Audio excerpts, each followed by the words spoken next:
Onko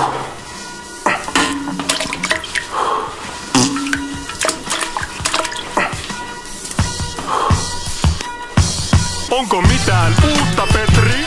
No ei, samaa paskaa, vaan eri pönttö. No onko mitään uutta, Petri? No ei, samaa paskaa, vaan eri pönttö. Onko mitään uutta, Petri? No ei, samaa paskaa, vaan eri pönttö. Onko mitään uutta, Petri? No ei, samaa paskaa.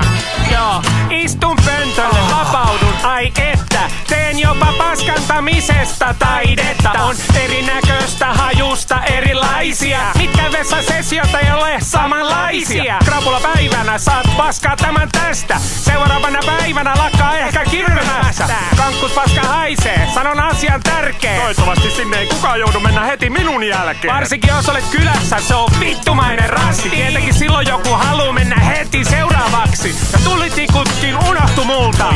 Meksikolaisen jälkeen paskannankin pelkkää tulta. Sit on korkkipaska, joka vaan vittu kelluu. Vedät vessään 3 kertaa ja se vaan jaksaa velluu. Sit on toivopaska, istut ihan krankissa. Viedät perkeleesi, mut ei tuu muuta kuin pissaa. Voi kun voiskin korjata tämän erheen. Paska tippuu poikittain veteen ja kastelee koko perseen. Joskus on pelkkää iloa. Paskana niin paljon, että laihdun 5 kiloa. Onko mitään uutta, Petri? No ei, samaa paskaa, vaan eri pönttö. Onko mitään uutta, Petri? No ei, samaa paskaa, vaan eri pönttö. Kun olen jo pyyhkinyt ja valmis lähtee. Tulee vielä viimeinen satsi, vittu viimeiset tähteet. Joskus tulee kiire, joten pidä varas. Tää on jo ulkona ennen kuin saat vittu housut alas. Silloin kannattaa lähellä pönttöä kyykkiä, ettei tarvi pestä taas sitä vitun pyykkiä. Joskus paska on niin iso, että saat olla varpa sillä. Pökälet pitää pilkkoa pieneksi vaikka henkarilla. Ja just silloin kun on vittu helvetillinen hoppu, paskantamisesta ei meinaa tulla sitä loppua. Ja aina ei edes helpolla päästä. Punnerran niin paljon, että verisuoni katkee päästä. Hiki virtaa ja vittu jalat puutuu. Sen jälkeen joutuukin, melkein menee suihkuun. Aamupaska, paperissa kyllä, mutta pöntössä ei. Tiedät paskaneesi, mutta kuka teet vei?